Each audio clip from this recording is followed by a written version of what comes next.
throughout my life, until the Japanese invasion,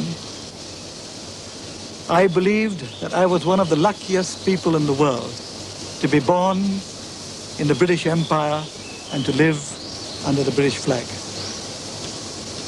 And it is no exaggeration that every night when I say my prayers, we were all Roman Catholics, I used to thank Jesus for his great, great gift to me of being born in the British Empire.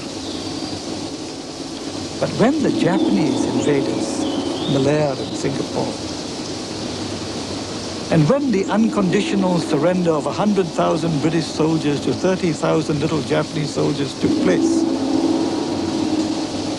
this whole world in which I had been living until then was completely shattered.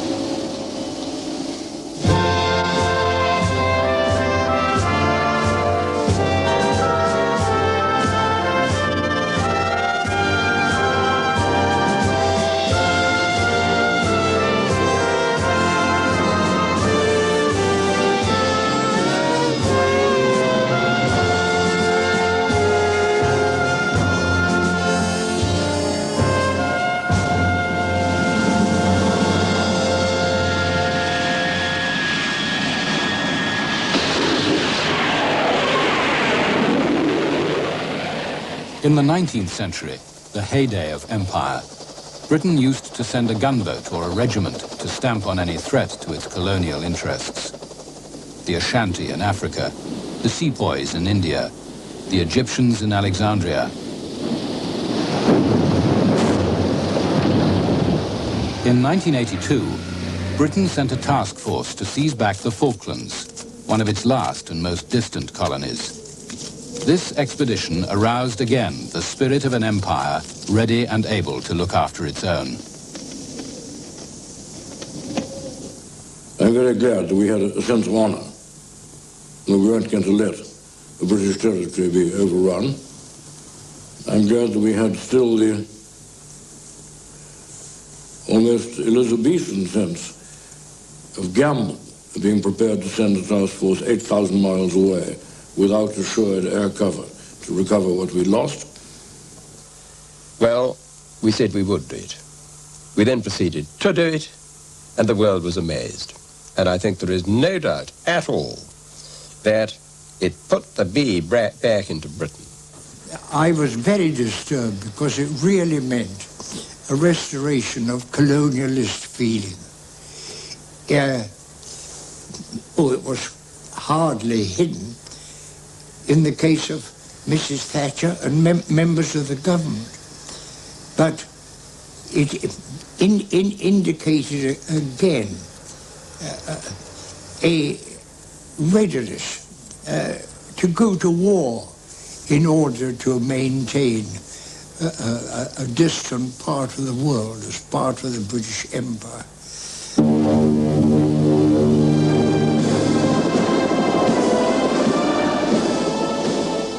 Until the start of this century, the empire flourished thanks to the occasional use of brute force. This allowed the guardians of empire to conduct their business like gentlemen.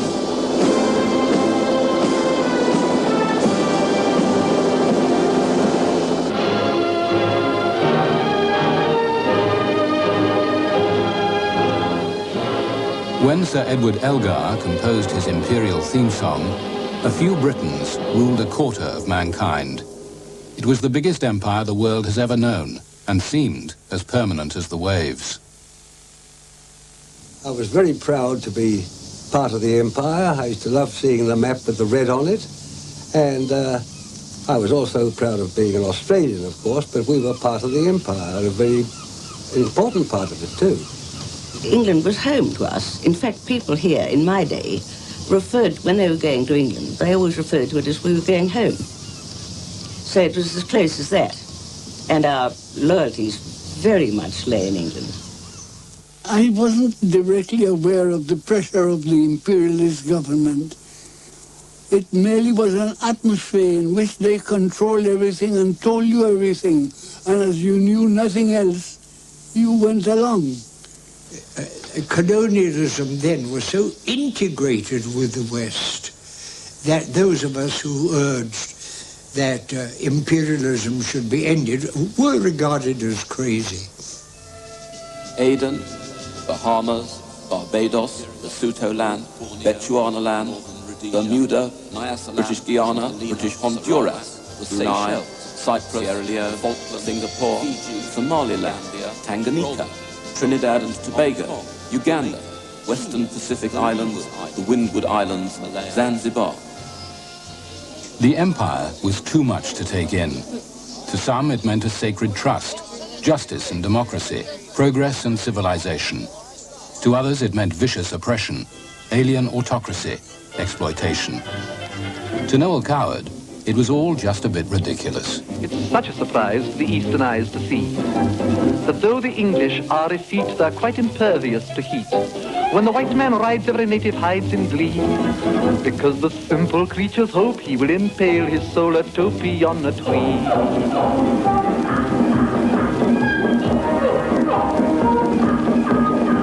It seems such a shame when the English claim the earth, that they give rise to such hilarity and mirth. But mad dogs and Englishmen go out in the midday, out in the midday, out in the midday, out in the midday, out in the midday, out in the midday, out in the midday sun. That sun, they used to say, never set on the British Empire.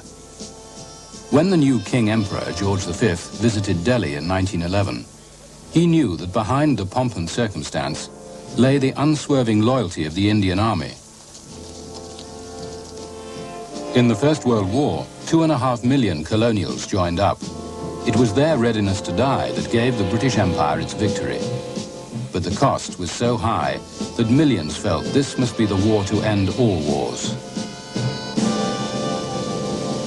We began the No More War movement after the war.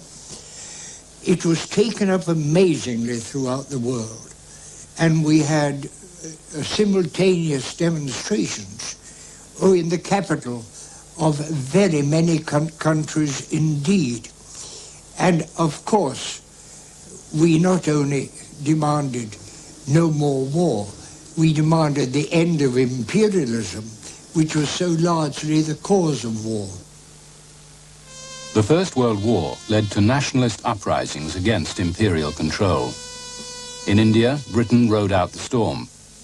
But near home in Ireland, and at the imperial crossroads in Egypt, Britain was forced to yield. The end of empire had begun. In 1920, Britain had responded with a propaganda gesture on a grand scale. The heir to the throne was put to work, together with his friend and relation, Lord Mountbatten. What did one really know about the empire? Very little. Most of it was hard to get at. There was no air travel in those days, and practically no films to reveal it to us. So all I knew was what I'd read and heard. My cousin, the Prince of Wales, was a most popular figure at that time. It was considered that nothing could be better for empire relations than a tour around it by the Prince of Wales. The Prince and Mountbatten sailed right round the world, even calling at tiny colonies like Trinidad. I was teaching at Queen's Royal College, and I achieved the honor of shaking the hand of the Prince, which a whole lot of people didn't, because you can't shake too many hands in a day or two. Wonderful. But it first made me, what are they fussing about that? I shook his hand, I walked round with him, and then he said goodbye. In fact, often it was a problem of protecting him from his enthusiastic admirers. Quite early on, he started the practice of shaking hands with his left hand, because his right hand was almost crushed with the warmth of people's greetings. I was taken into town, of course, and the crowds were absolutely hilarious with excitement. And even then, he was very young then, of course, with very golden hair, very attractive looking, and with great charm. And it came across even though you were watching him from a window. But everywhere he went, people were enchanted by him. And all the girls, of course, were charmed off their feet. After 6 months, the Prince and Mountbatten returned to Britain, secure in the belief that Britannia, or more exactly her Royal Navy, still ruled the waves. The British Empire had been built up by the superiority of British naval power over any other country, really dating back to the Armada. It took a little time to develop. But the British Navy was the link between the different parts of the English-speaking world. It was the self-governing dominions of India or the colonies. So it was absolutely central and vital. I suppose we regarded the Navy as being the cement of empire. I'm sure it was just that. It was our sure shield in those days, and we thought of it as such, and we were a part of it.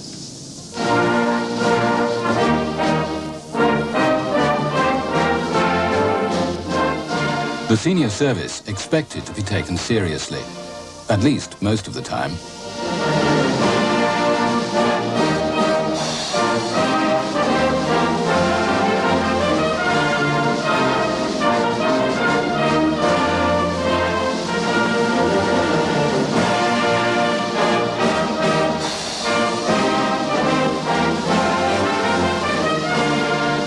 Behind the bravado, the awkward truth was that after World War I, Britain was deeply in debt.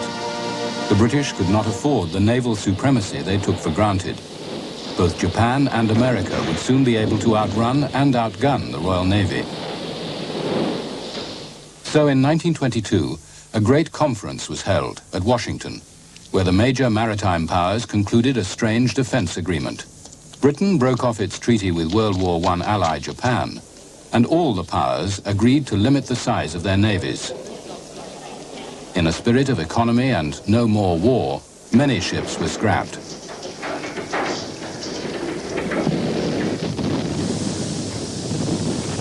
Well, more's the pity about the Washington Treaty, I think. As so often happens, we, the law-abiding citizens, stuck to it, others did as they liked. It was a disaster in many ways for us. We had to sink the Australia outside the Heads. There was no more war. War for civilization had been won, and we could relax and live under the Washington Treaty. The Washington Treaty, in the words of my great boss, Admiral Lord Cunningham, he said, that was the end of the Royal Navy and of the British Empire as the first naval power of the world, the beginning of the end.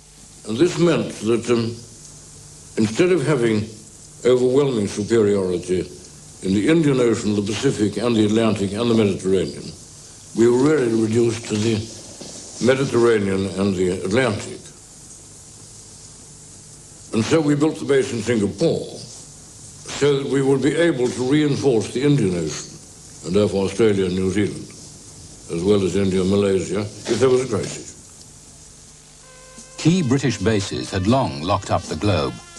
Gibraltar and Malta for the Mediterranean, Aden, the Cape, and Ceylon for the Indian Ocean, and at the foot of British Malaya, commanding the Oriental trade routes, Singapore. Now that Britain had neither the money nor the ships to maintain a Far East battle fleet, nor Japan as an ally to do the job, Singapore took on a new role. It was to become a base without a fleet. When British interests were threatened, a fleet would be sent from home waters and here fitted out for battle. We stopped at the then completely undeveloped Singapore in those days, and I so particularly remember going up to what was eventually became the dock, and it was just like seeing a vast sort of sandcastle marked out like a child's thing, marked out in what I've already unkindly referred to as a mangrove swamp, and you could just see the lines laid out, you see, and eventually from that the dock was developed. The centerpiece of the new naval base was to be a massive dry dock, built in Britain and towed the 8,000 miles to Singapore. But construction work was spasmodic. It was pushed ahead, then cut back by successive governments. Finally, in 1938, it was finished. It was the largest naval dock in the world at that time, and it was deliberately opened at a ceremony with great pomp and show and publicity in order to emphasize the stability of British rule in Southeast Asia and the forces available to support that position. Singapore was a totally imperial creation, and yet it was here that Britain's empire was to suffer its most stunning defeat. Singapore had been founded by Sir Stamford Raffles in 1819 to dominate the trade between India and China. It grew under British rule into a bustling commercial metropolis. In the pre-war era, even then, we were very important in the economic life of the British. We supplied rubber, tin, and these were the two main export earners for the British. Our country exported these. All the export earnings landed in London, and these were the British. They not only took away the wealth of this country, but the executives who were here then, their salaries used to run into thousands, and ours had lowly jobs. We went to English schools, sang God Save the King, Rule Britannia, Britannia rules the waves. So it's a kind of love-hate relationship. We like the English language and literature and stories, but we find that we didn't like the people who spoke them or wrote them. I felt that Singapore had become so commercialized that all the commercial values were coming first. That the people who were living there, of course, were living under conditions of very great comfort. I mean, everybody had plenty of servants and one thing and another, you know.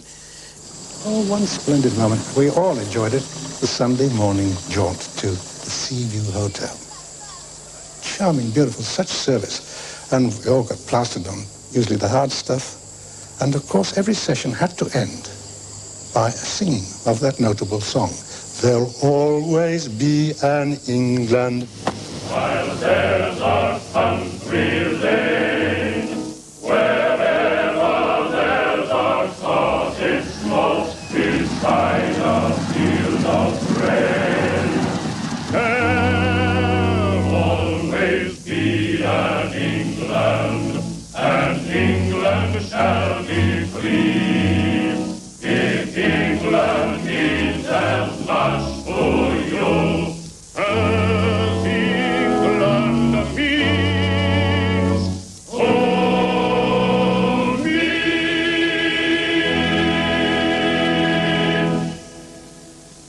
What went wrong with the dream? What went wrong with the dream was the lack of realism in the 1930s of the British ruling circles, who couldn't believe in the danger that Hitler and Mussolini presented. And they couldn't believe that anybody would be so foolish or so unrealistic as to embark on a policy of aggression and risk another war. You see, from the point of view of the military planners, there were two possible enemies. One was Germany, and one was Japan. And the deployment in peacetime enabled us to accomplish both functions. We were able broadly to balance the forces of Germany and Japan. With war in Europe only a year away, Britain still asserted that Singapore could deal with the growing threat from Japan. Aloft again and headed for Singapore. Our hearts beat proudly as the Empire flying boat comes in. Britain's far-sighted leaders for generations have maintained strong forces at the Empire's strategic crossroads. But Singapore's real greatness is its link in the chain of Empire's strength and communications. On land, air and sea, Singapore's units are symbols of an empire that is as free as the air and as permanent as the sun. We were dependent, of course, upon the arrival of the Eastern Fleet. Remember, there was no war on at all then. The European war party were very busy planning the European war, but we in the Eastern War had to depend upon a mythical Eastern Fleet. We had a whole set of plans, which I happen to be responsible for, as a matter of fact, developed for moving the Mediterranean fleet to the Far East. But of course, when the Axis War developed and our battles with the Mediterranean, in 1938 we had to abandon that policy, and that was the beginning, really, of all Singapore troubles. Our interests in the Far East, which were very great, could not be defended.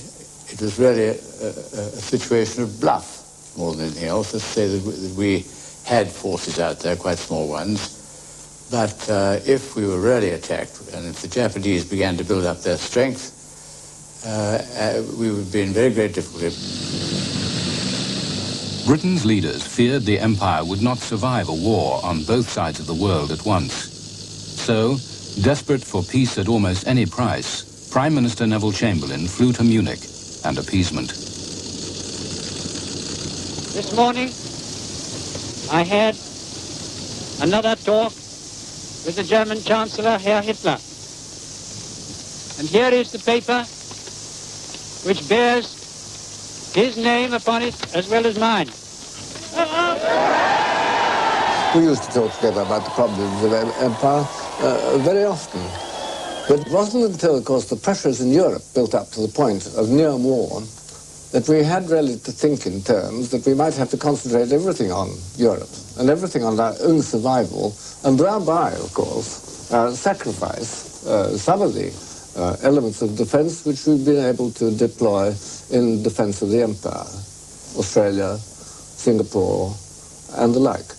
And so it was when the change came, and we had to concentrate everything on Europe, Chamberlain, for example, had to telephone to the Prime Minister of Australia and say we could no longer provide the cover which we had done up till then. For England, it's the Far East. For us, it's the near north. And we, as having been brought up in Australia, were always aware of what we called in those days the Yellow Peril. Japan, the ally on whom Britain had turned its back after World War I, was now to take advantage of Hitler's aggression in Europe. At Singapore, Japan was to call Britain's bluff. While Europe was convulsed by war, Britain's Eastern Empire was still at peace. Singapore pursued its principal purpose, trade, confident of its own security. Here is striking and encouraging evidence of the tremendous British fighting power which guards the integrity of this bastion of empire.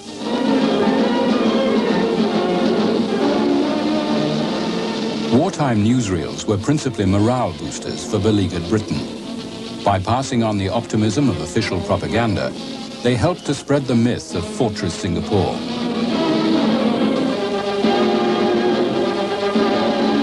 At strategic points around the city, gun emplacements ring one of the most strongly fortified bases in the world. The garrison, which is being continually reinforced, is fully capable of maintaining Singapore as a city of the British Lion. Even the Americans, long the leading opponents of empire, put about the illusion. Long before the outbreak of World War II, the name Singapore had become symbolic of military might. For on this strategic island, Britain had built for its navy and those of its allies the world's largest naval operating base. The facilities of Singapore, its machine shops and dry docks, were to be shared jointly by the allied navies.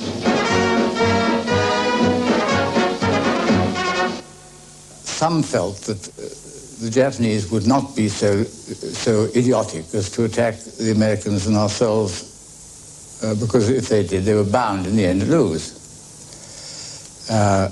Churchill certainly felt that, and I heard him say to the Chief of Staff on more than one occasion, I do not believe that the Japanese will be so stupid as to do this. Even without the Japanese in the war, Churchill was desperate for American backing. He sailed in Britain's newest battleship, the Prince of Wales, to meet President Roosevelt.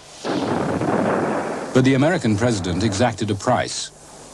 The two leaders signed the Atlantic Charter, declaring that they wished to see sovereign rights and self-government restored to those who have been forcibly deprived of them. The subject peoples of the empire understood these words to be a promise of democracy and self-government for all, including themselves. And they were in the future to quote the Atlantic Charter back at Britain.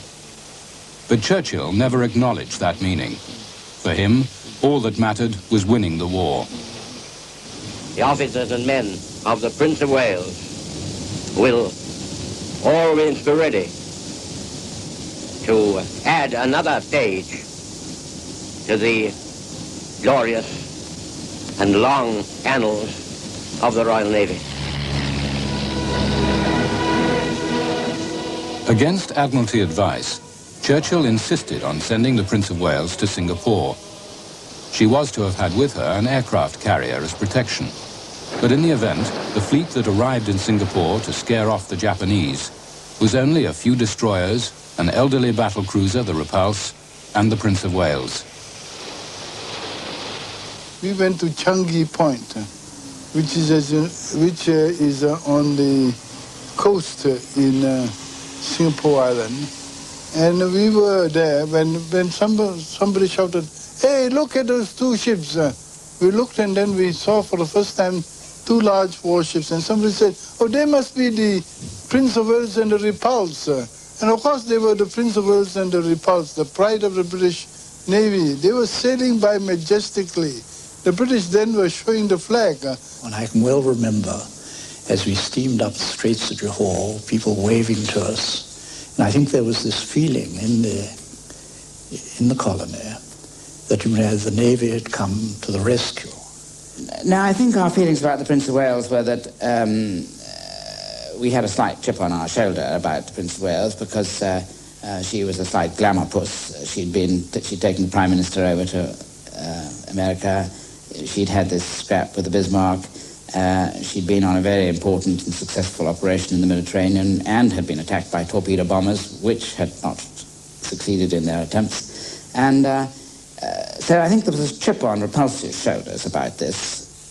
Immediately prior to their arrival, I had been up country, as indeed had all the midshipmen, staying with various kind, hospitable planters, and one picked up a little bit of the local feel there, which really was very,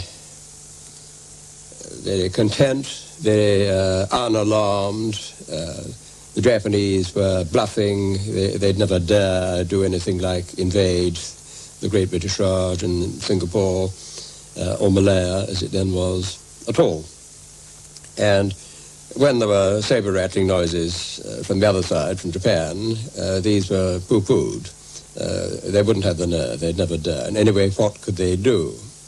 The current conception then was these slant-eyed Orientals, their eyesight is defective.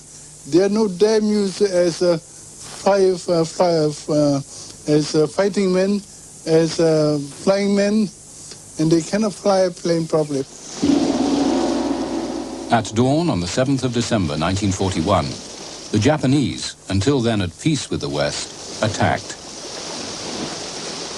They landed troops here in Malaya and bombed Singapore. Simultaneously, they destroyed the American fleet at Pearl Harbor. When it happened, the Prime Minister was delighted in a sense.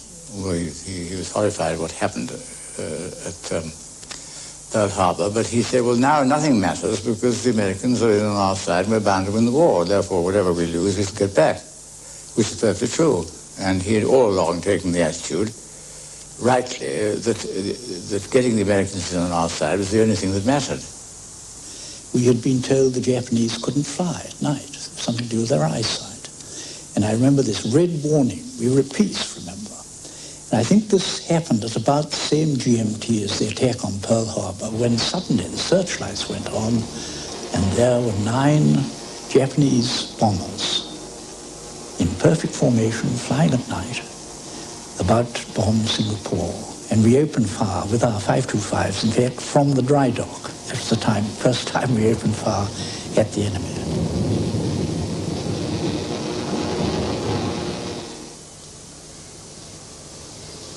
ちょうどシンガポールはネオンサインが輝いてまして、ちょうど下で、皆若い者でもダンスでも興じていると思いまして、これは奇襲ができるなと思って、喜びまして、見た途端にパッとその灯火管制で消えまして、それからその残ってる、明かりを目標に、私たちの4個中隊で、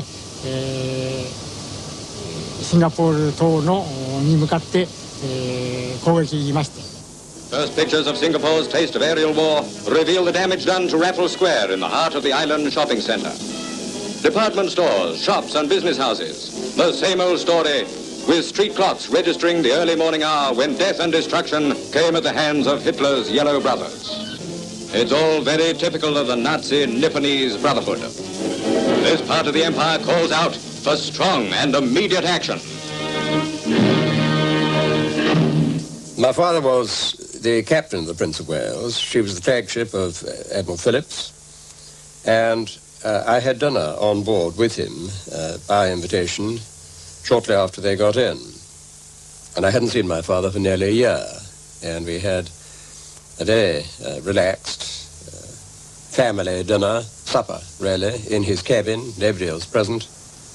After dinner, we sat on the sofa, and he turned to me and said, "What do you think of the situation?" And I, in my youthful extremity of ignorance, really, said, "Let them come. Let's have a crack at them." And I remember very clearly his then turning a most serious face to me and saying, "I don't think you have any idea of the enormity of the odds we are up against." And the captain sent for me, and he told me roughly what was going to happen. We were going out to try and intercept the transports which were landing troops in the north of Malaya and in Siam. And he said, I can remember, he said, "I'm afraid it's going to be a pretty sticky party, Gardens." The Prince of Wales and Repulse set out to stop the invasion from Japan.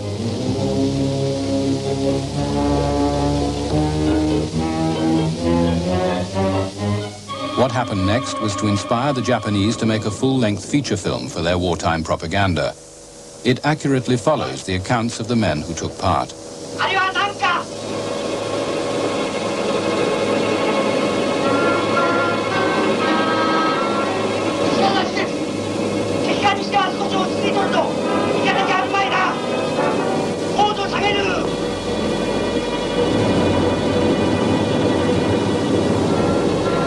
攻撃のために、敵の位置が大体分かりましたから、雲の下に出て、ずっと旋回しながら高度を下げまして、ずっと見た時に、敵の戦艦が前に見に行った時に、一番私がドキッとしたのは味方の戦艦に間違えたんじゃないか。特に、日本の本郷、バトルクルーザーの本郷、軍用戦艦のそれに間違えたんじゃないかと思って、一番それを心配して、もしこの船を間違えて、私たちが沈めたらば、これはそんなことになると思って、それを一番まず心配します。そして高度を下げて近づくというと、向こうでスターってたくさん撃ちましたから、撃ってこれは本郷じゃない敵だ。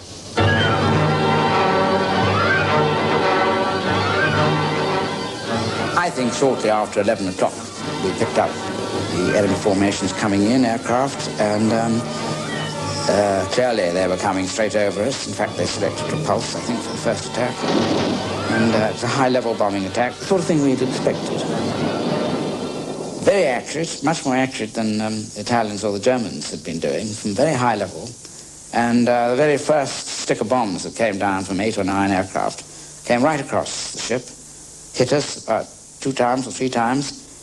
No serious damage, a lot of fire and smoke and holes and people, 1 or 2 people killed and that sort of thing, but didn't affect the ship in any way. But the next wave which arrived was an altogether different cup of tea. And these were the chaps who really did us the mortal blow. It was a most brilliantly executed operation. One has to give them that. It was their first 11.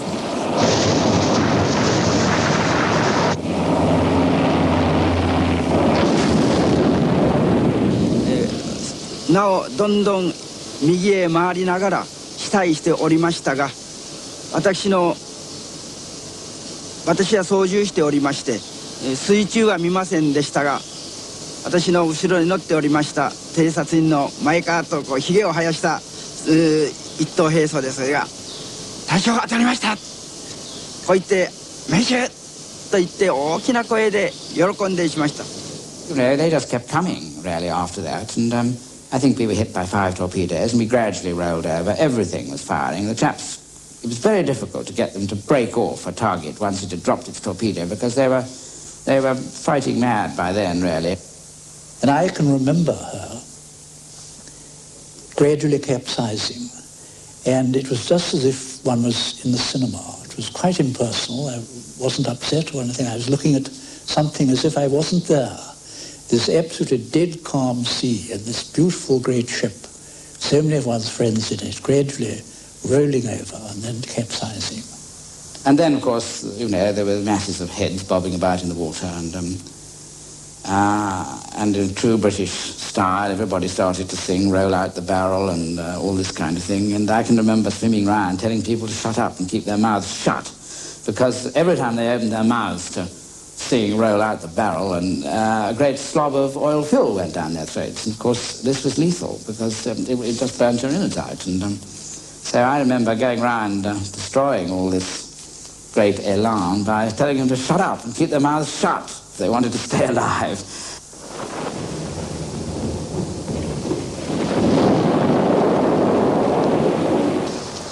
Word came through that they were being attacked by air, and of course we didn't have a carrier with us, or they didn't have a carrier with them.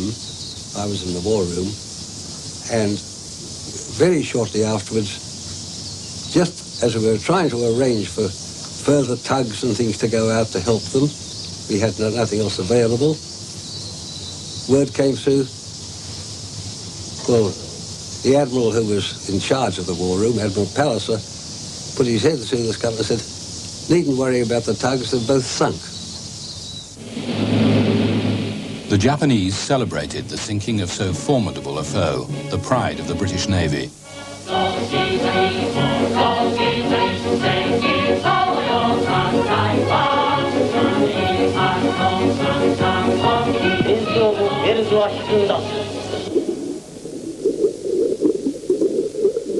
"840 men died in the two ships, including Captain John Leach. I suppose in hindsight, it wasn't a very good gamble. And it must remain, I think, barely conceivable, inconceivable even, that just two ships like that could have deterred, let alone in the event stopped, the Japanese from doing almost anything they wished in the area. To that extent, it was utter waste. When Churchill sent the Repulse and the Prince of Wales, there was an electric shock throughout the country when they went down. But again, it was covered up. Business went on as usual in Singapore. Parties were held in Raffles Hotel, New Year parties and Christmas parties. They went on, and the European community just had complete faith in the British, and so had we. The British had always been supreme, and we just couldn't envisage the British being defeated, and we accepted. Oh, the Jap and the Wolf and the Hun, they'll be sorry for the war that they've begun. They must pay the price, those three blind lies, the Jap and the Wolf and the Hun. Germany and Italy, not Japan, were Britain's front line. For Churchill, the Far East came a poor second to Europe. He could not spare the equipment Singapore needed. The Japanese swept through Malaya, even though they were outnumbered and often fiercely resisted by combined British Empire troops. Within 7 weeks, they were poised for the final assault on Singapore. Churchill ordered the British commander, General Arthur Percival, to fight to the last man. The situation as it was here, with over 2 million civilian population, all the essential services broken down, the dead weren't being buried, the fire service was broken down, the police and so on, and no water supply.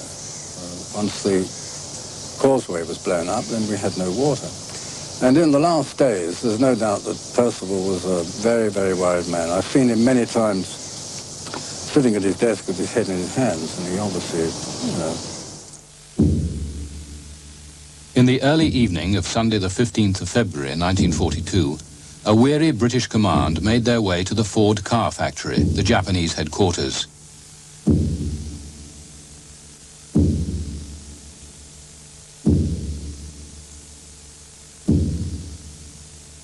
General Yamashita arrived to accept the British surrender from a wretched General Percival.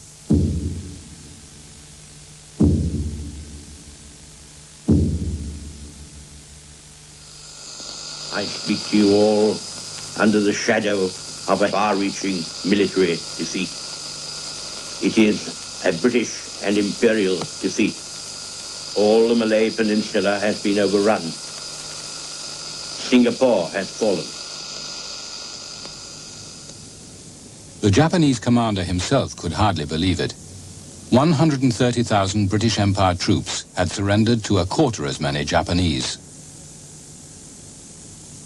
That night, there was an uncanny silence over the whole island. The shelling stopped, the sirens stopped, no more bombing, and everybody had fear in their heart. To us, that seemed to be the end of the world. There was no hope, no future. And when capitulation came, it was a traumatic shock. An unbelievable shock. It's a ghastly end of the world that just didn't penetrate. We were frozen. We were like zombies.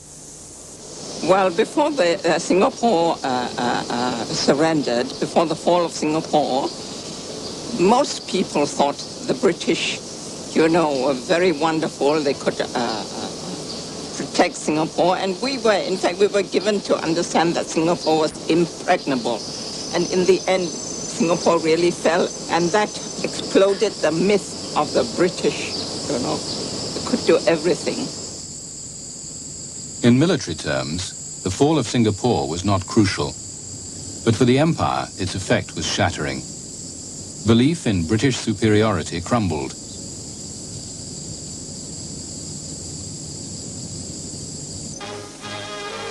Australia had been the first to react. Australia looks to America, free of any pangs as to our traditional links with the United Kingdom, announced Prime Minister John Curtin. Now I confess to you frankly that with the sincerest devotion to the cause of the British Empire in the world, I have fought as hard as I can for Australia. It is perfectly true that I made a direct and definite appeal to the United States of America. I think it was a very, very brave and a very clever adjustment to his thinking that he made, and I give him full marks for it. I was personally delighted, of course, because I have such high regard for the Americans, and I'd just as soon almost be saved by an American as saved by a Briton. I mean, there it was. Somebody had to save us. Industrial and independent, Australians have been turning to new markets and new interests outside the empire. When war touched their continent for the first time, Australians found that for their defense against Japan, they must look to the United States more than to the empire. And in the very presence of and need for American defense forces, they glimpsed a future inevitably bound up not with the empire alone, but with the United States as well. Thousands of Indians were led by the fall of Singapore to support Japan against Britain. Well, I think the impact was tremendous. As I said, you see that an Asian power could just do this, particularly the close upon the sinking of these two warships, the reduction of what Winston Churchill described as the impregnable fortress sea, you see. Naturally, and he had talked in those terms just a few days before the event. Once that fell, you see, so the British prestige, here in India was just, well, actually it was just mud. For 170 years, the tradition of British authority and invincibility was accepted by the Indian people and respected throughout the Orient. Yet the Indians have felt that for all it has accomplished, British rule has been the rule of a conqueror. They have resented reactionary Britishers who, in defiance of a policy favoring greater equality and more independence, sought to keep the Indians in an inferior social and economic status. But to the complacency of the colonial British, there came an abrupt and shocking end.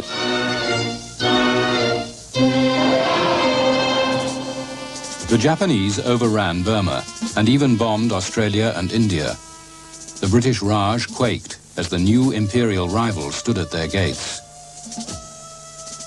India's nationalist leaders, Gandhi and Nehru, had at the outbreak of war wanted to back Britain. Now they demanded that the British quit India. Eventually, the Japanese found themselves too far stretched. The British pushed them back through Burma. Then the Americans, in August 1945, delivered the final blow. American atom bombs preempted British plans to reconquer Malaya and Singapore. All that was left for Lord Louis Mountbatten, Supreme Commander Southeast Asia, was to accept the Japanese surrender here in Singapore. Well, when the British came back, of course, we felt very happy. And my happiest moment was when the late Lady Mountbatten invited me to the City Hall to witness the surrender. That was a great moment for me.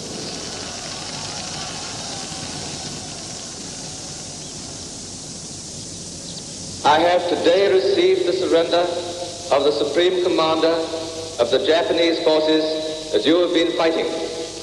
And I have accepted the surrender on behalf of all of you.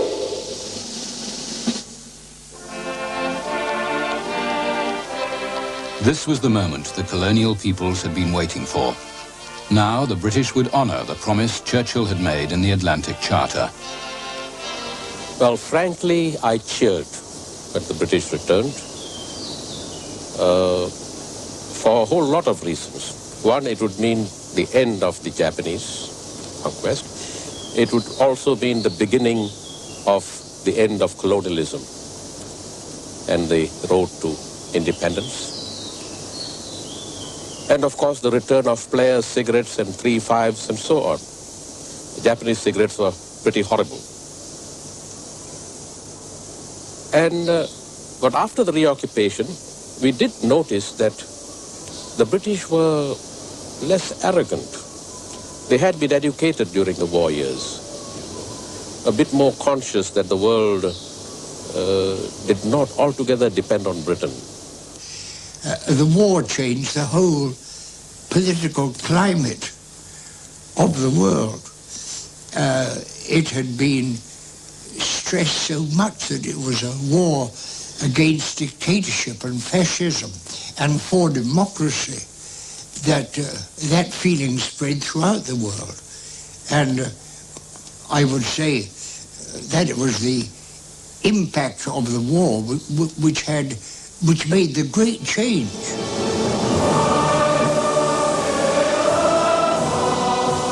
Victorious Britain was in no hurry to keep its wartime promises. The British recovered every inch of the empire, which Churchill said stands more united and powerful than at any time in its long, romantic history.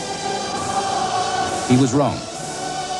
Britain was exhausted, on the brink of bankruptcy, and overshadowed by its wartime allies, Russia and America. A wind of change was blowing through the empire. Arousing nationalist demands, Britain would prove powerless to resist.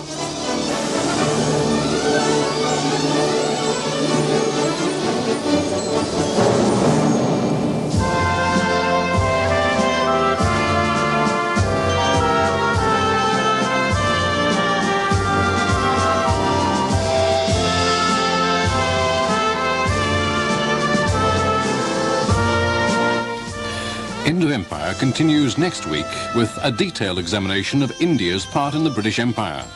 Stay in view now for a news break, followed by our first Sunday stereo special. Leonard Bernstein conducts a brilliant recording of West Side Story.